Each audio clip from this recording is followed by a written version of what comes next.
Well, hello. Thank you for inviting me today. Um, I have a personal story that is still affecting me because I realized the impact of it after the fact. So it all started when I was in university, and I was in university and had my master's degree. So I was in school for 6 years and had a set daily schedule.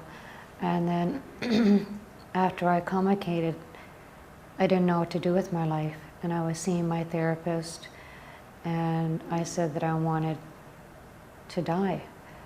So I was put on a Form 1, and I went to a hospital, and I stayed there for 5 months.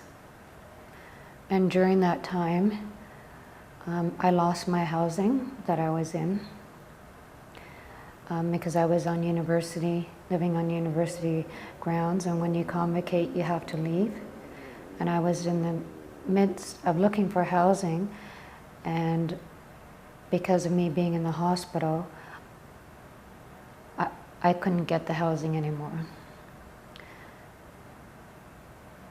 And I asked if I could be put back on the list, and they said no. So after my stay being in the hospital for 5 months and feeling much better about myself, they said that you're ready to leave the hospital. However, we want you to go to a supportive housing, which I totally agreed, because it was hard for me to adjust being in a world that was a schedule that I made as a student and then not having anything. So the social worker looked for several housing places, and there's not that much to choose from. So we managed to find something that was available, excuse me, and the social worker of the hospital and I went and looked at the housing and really, really liked it. And then they asked us to come back again for the second time to sign the paperwork and to bring a few items with me. And so we did that together. And they showed me my room, and I brought one suitcase with clothes, and I signed the paperwork. And they were going over and discussing about the meals, and the meals are set at these certain times, and you don't get a choice on what you eat, you have to eat this. And I said, well, I'm a vegetarian. And they said, well, so you're saying you can't have chicken? And there was chicken on the countertop. I said, no, I don't eat meat at all. And they said, oh, well, you didn't tell us this before. I said, well, you didn't ask. I didn't think that it would be a problem because I don't eat meat. And they said, is there anything else that you don't eat? I said, well, I don't eat meat, and I have an allergy to milk, so dairy products, so I have to eat soya. Well, this is going to be a huge problem, because we ask you to cook. I said, well, I'm a very good cook, and I don't have any issues with that, but it's just my issues and my allergies and what I don't eat, and that is vegetarian. And they said, well, that's not possible, meaning that that's not possible that you can work, that you can live here. And I looked at my social worker, and my social worker looked, and then she advocated for me and said, well, you never mentioned this in your form, and we discussed this over the telephone. You asked a little bit of history of Kathy, and nothing was mentioned about the food. And she said that that's something that is very important that you should ask.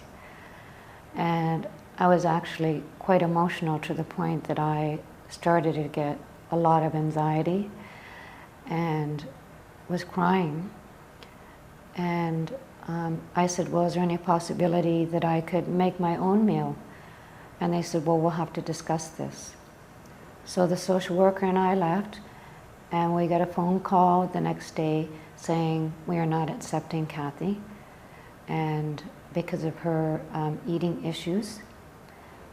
If we grant her a different schedule to different foods to eat, then that will result in the other women in the housing will want to have choices also, and we all eat the same food. So the fact that she will have special privileges, we can't accept her.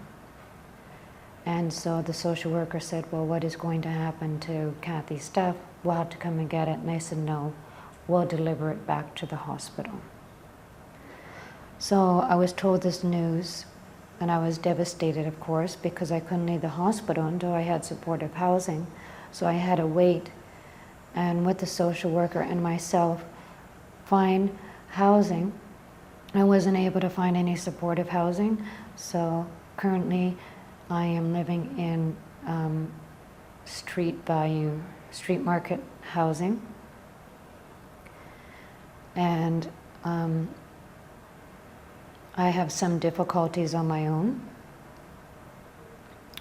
And as a matter of fact, I've just come back from the United States for a mental health treatment, and I was gone for 4 months, and I've just come back, and I'm finding it very, very hard to adjust to being on my own again, and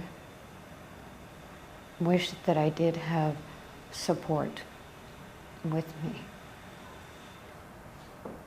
So that's my story about the dietary issues when it comes to housing, and how that is something that could be overlooked, but how great of an impact it has on many, many people, including myself, that it made my stay at the hospital a lot longer.